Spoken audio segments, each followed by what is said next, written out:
মাথায় সিঁদুর লাগানো মহিলারা এই তিনটি কথা জেনে নিন।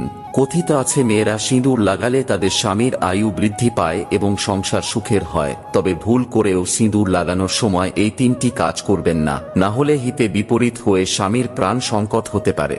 নাম্বার 1, সিঁদুর লাগানোর সময় খেয়াল রাখবেন সেটা যেন কপালের মাঝখানে অবস্থান করে, কারণ এমনটা করলে স্বামীর আয়ু দীর্ঘ হয় এবং বৈবাহিক জীবন সুখের হয়।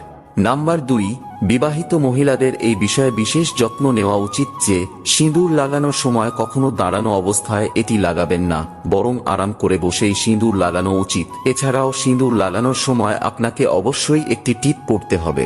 3 নম্বরটি জানার আগে আমিও দেখব যারা আমায় মন থেকে বিশ্বাস করেন তারা ভিডিওটি লাইক করে কমেন্টে জয় শ্রীকৃষ্ণ লিখে যাবেন। নাম্বার 3, বিবাহিত নারীদের সবসময় এটি খেয়াল রাখা উচিত যে তাদের সিঁদুরের বাক্স যেন কোনো জায়গা থেকে ভাঙা না থাকে।